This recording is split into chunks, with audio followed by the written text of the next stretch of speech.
Brought to you by V-Guard, co-powered by Sensodyne and Vimal. ಬಾಯಲ್ಲಿ ಹೇಳಿ ಕೇಸರಿ. Associate sponsor Ultratech Cement.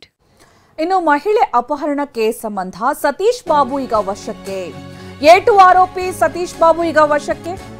ಆರೋಪಿ number 2 Satish Babu ಈಗ ಪೊಲೀಸರ ವಶಕ್ಕೆ. ಮೈಸೂರಿನ ಕೆಆರ್ ನಗರ ಪೊಲೀಸರಿಂದ ಸತೀಶ್ ವಿಚಾರಣೆ ನಡೆಸಲಾಗ್ತಾ ಇದೆ. ಸ್ಥಳ ಮಹಜರಿಗೆ ಪೊಲೀಸರು ಈಗ ಸತೀಶ್ ಬಾಬುವನ್ನ ಕರ್ಕೊಂಡು ಹೋಗಲಿದ್ದಾರೆ. ಭವಾನಿ ರೇವಣ್ಣ ಸಂಬಂಧಿಯಾಗಿದ್ದಾರೆ ಸತೀಶ್ ಬಾಬು.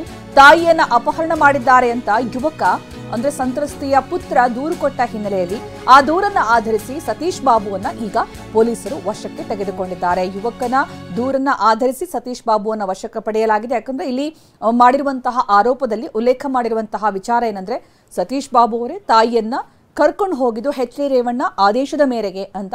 ಅದರಲ್ಲಿ A1 ಆಗಿ ಎಚ್.ಡಿ. ರೇವಣ್ಣ, A2 ಆಗಿ ಸತೀಶ್ ಬಾಬು, ರೇವಣ್ಣ ಆಪ್ತ, ಭವಾನಿ ರೇವಣ್ಣ ಅವರ ಸಂಬಂಧಿಕ ಸತೀಶ್ ಬಾಬು ವಿರುದ್ಧ ಆರೋಪವನ್ನ ಮಾಡಲಾಗಿತ್ತು. ಅದು ಸಂತ್ರಸ್ತೆಯ ಪುತ್ರ ಮಹಿಳೆಯ ಅಪಹರಣ ಪ್ರಕರಣ ದಾಖಲಿಸಿರುವ ಹಿನ್ನೆಲೆಯಲ್ಲಿ ಸತೀಶ್ ಬಾಬು ಇದು ಇನ್ವರ್ಟರ್ ಎಸಿ. ನೀವು ಗ್ಯಾಮ್ಲರ್ ಅಲ್ವಾ? ಗ್ಯಾಮ್ಲರ್ ಜೂಜಾಡ್ತಿರಲ್ವಾ? ನೀವು ಜೂಜಾಡ್ತೀರಾ? ಇಲ್ಲ, ಯಾರು ಏನು ಹೇಳಿದ್ರು ಅಂತ ನೀನು ಎಷ್ಟು ಕಾಸ್ಟ್ಲಿ ಹಾಗೂ ಡೆಲಿಕೇಟ್ ಎಸಿ ತಗೊಂಡು ಸ್ಟೆಬಿಲೈಸರ್ ತಗೊಳ್ಳಿಲ್ಲ ಅಂದ್ರೆ ಇದು ಜೂಜಾಟ ತಾನೇ. ಒಂದೇ ಫ್ಲಕ್ಚುಯೇಷನ್ ಗೆ ನಿಮ್ಮ ಇನ್ವರ್ಟರ್ ಎಸಿಯ ಪಾರ್ಟ್ಸ್ ಡ್ಯಾಮೇಜ್ ಆಗಬಹುದು. ಅದನ್ನು V-Guard ಉಪಯೋಗಿಸಿ ಸುರಕ್ಷಿತವಾಗಿರಿಸಿ. V-Guard, India's #1 stabilizer. ಬಾಬುವನ್ನ ಈಗ ಪೊಲೀಸರು ವಶಕ್ಕೆ ಪಡೆದಿದ್ದಾರೆ. ಇನ್ನು ರೇವಣ್ಣ ವಿರುದ್ಧ ಕೆಆರ್ ನಗರ ಠಾಣೆಯಲ್ಲಿ ಎಫ್ಐಆರ್ ದಾಖಲಾಗಿದೆ. ಸಂತ್ರಸ್ತೆ ಸಂಬಂಧಿಕರನ್ನ ಎಎಸ್ಪಿ ವಿಚಾರಣೆ ನಡೆಸ್ತಾ ಇದ್ದಾರೆ ಕೂಡ. ಕೆಆರ್ ನಗರ ಠಾಣೆಯಲ್ಲಿ ಎಎಸ್ಪಿ ನಂದಿನಿ ಮೊಕ್ಕಾಂ ಹೂಡಿದ್ದಾರೆ. ಪ್ರಕರಣ ಕುರಿತು ಮಾಹಿತಿ ಸಂಗ್ರಹ ಮಾಡಲಾಗ್ತಾ ಇದೆ ಎಎಸ್ಪಿಯಿಂದ.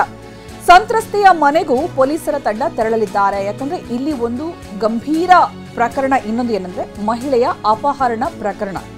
ಒಂದು ಸಂತ್ರಸ್ತೆ ದಾಖಲಿಸಿರುವಂತಹ ದೂರು ಲೈಂಗಿಕ ಕಿರುಕುಳದ ಆರೋಪ. ಆ ಪ್ರಕರಣದ ತನಿಖೆಗೆ SIT ಈಗ ಇಳಿದಿರುವ ಸಂದರ್ಭದಲ್ಲೇ ಇನ್ನೊಂದು ಪ್ರಕರಣ ದಾಖಲಾಗ್ತಾ ಆಗಿದೆ ಕೆಆರ್ ನಗರ ಠಾಣೆಯಲ್ಲಿ. ಏನಂದ್ರೆ ಅದೇ ಮಹಿಳೆಯನ್ನ ಯಾರು ದೂರು ಕೊಟ್ಟಿದ್ದಾರೋ ಆ ಮಹಿಳೆಯನ್ನ ಅಪಹರಣ ಮಾಡಿರುವಂತಹ ಪ್ರಕರಣ.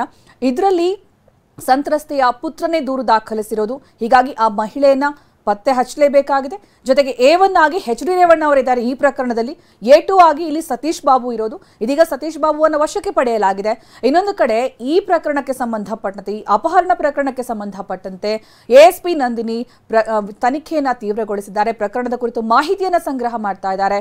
ಸಂತ್ರಸ್ತೆಯ ಮನೆಗೂ ಕೂಡ ಪೊಲೀಸರ ತಂಡ ತೆರಳಲಿದೆ. Brought to you by V-Guard, co-powered by Sensodyne and Vimal. ಬಾಯಲ್ಲಿ ಹೇಳಿ ಕೇಸರಿ. Associate sponsor Ultratech Cement.